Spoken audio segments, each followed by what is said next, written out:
আজ বড়ি, সজনে ডাঁটা, রুই মাছ একসঙ্গে ঝোল করবো, তো মাছে মশলা মাখিয়ে নেব। লবণ, হলুদ, শুকনো লঙ্কা, আদা বাটা, রসুন বাটা, জিরে বাটা, পেঁয়াজ বাটা মেখে নেব। একটু সরষের তেল দিয়ে দেবো।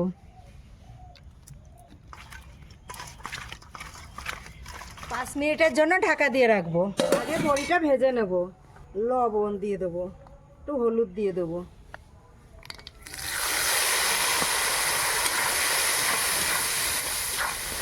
বড়ি নামিয়ে নেব। ফোড়নে দেবো গোটা জিরে, তেজপাতা, গোটা গরম মশলা, জিরে বাটা, পেঁয়াজ বাটা, দিয়ে দেবো টমেটো কুচি, সজনের ডাঁটা,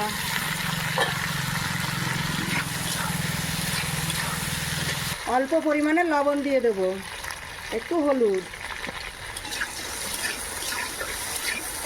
কাঁচা লঙ্কা বাটা।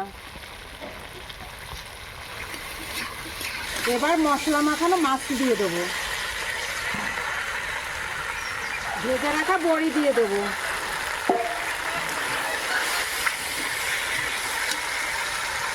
পরিমাণ মতন জল দিয়ে দেবো।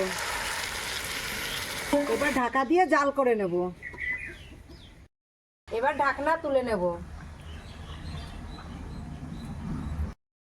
রান্নাটা হয়ে গেছে, গরম মশলা দিয়ে নামিয়ে দেব। গরম মশলা,